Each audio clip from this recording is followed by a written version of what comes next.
Today, we're making pan-fried pork chops.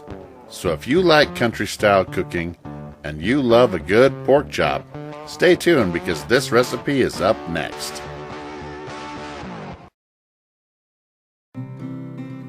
Here I've got a brand new package of pork chops I just picked up from my local grocer. As you can see, they're pork loin center cut, and they're about a 1/2 inch thick each with the bone in. Makes for a perfect pork chop. Now we just need to season them with some kosher salt and pepper.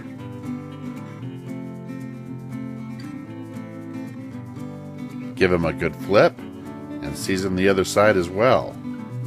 And you want your pork chops to get to room temperature before you take it to the pan. Should only take about 30 minutes of rest time. Now on the stove I'm going to preheat a pan to about medium-high heat.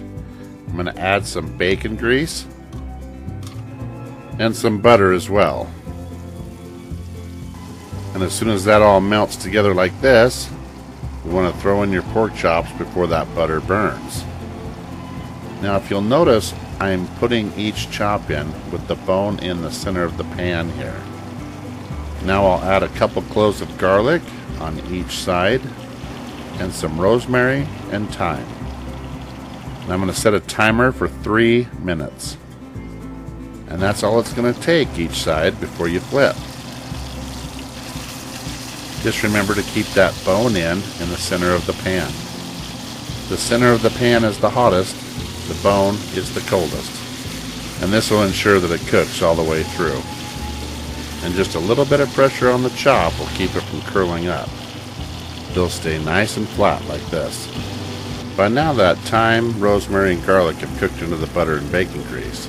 So the trick of the trade here is to baste these pork chops with all that flavor. I pan fry steaks the exact same way because it works.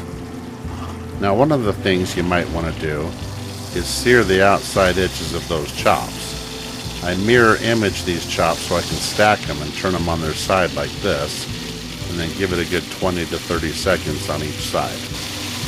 And once that's done, I just lay them back down here, kill the heat, and baste them one last time. So all in all, a room temperature pork chop 1/2 inch thick in a preheated pan should only take 6 minutes to cook perfectly. Then they're ready to serve. And you want to let these rest the same way you would do a steak for about 5 minutes before you cut into them. If you like this video, be sure to give me a thumbs up and subscribe to my channel.